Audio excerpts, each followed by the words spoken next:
اے نبی، تم سے پوچھتے ہیں کہ کون کون سی چیزیں ان کے لیے حلال ہیں۔ ان سے کہہ دو کہ سب پاکیزہ چیزیں تم کو حلال ہیں، اور وہ شکار بھی حلال ہے جو تمہارے لیے ان شکاری جانوروں نے پکڑا ہو جن کو تم نے سدھا رکھا ہو، اور جس طریق سے اللہ نے تمہیں شکار کرنا سکھایا ہے اس طریق سے تم نے ان کو سکھایا ہو۔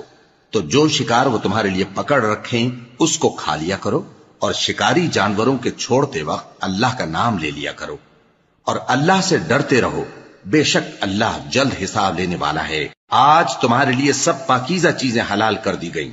اور اہل کتاب کا کھانا بھی تم کو حلال ہے اور تمہارا کھانا ان کو حلال ہے،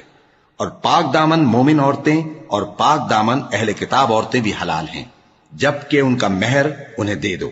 اور نکاح سے عفت قائم رکھنی مقصود ہو، نہ کہ کھلی بدکاری کرنی اور نہ چھپی دوستی کرنی۔ اور جو شخص ایمان کا منکر ہوا اس کے عمل ضائع ہو گئے اور وہ آخرت میں نقصان پانے والوں میں ہوگا۔ مومنوں، جب تم نماز پڑھنے کا قصد کیا کرو تو اپنے منہ اور کوہنیوں تک ہاتھ دھو لیا کرو، اور سر کا مسح کر لیا کرو، اور ٹخنوں تک پاؤں دھو لیا کرو، اور اگر جنابت کی حالت میں ہو تو نہا کر پاک ہو جایا کرو، اور اگر بیمار ہو یا سفر میں ہو یا کوئی تم میں سے بیت الخلا سے ہو کر آیا ہو یا تم نے عورتوں سے مقاربت کی ہو،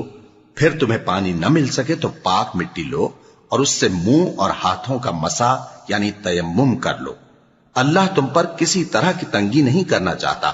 بلکہ یہ چاہتا ہے کہ تمہیں پاک کرے اور اپنی نعمتیں تم پر پوری کرے تاکہ تم شکر کرو۔ اور اللہ نے جو تم پر احسان کیے ہیں ان کو یاد رکھو، اور اس کے عہد کو بھی جس کا تم سے قول لیا تھا، یعنی جب تم نے کہا تھا کہ ہم نے اللہ کا حکم سن لیا اور قبول کیا۔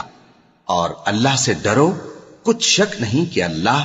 دلوں کی باتوں تک سے واقف ہے۔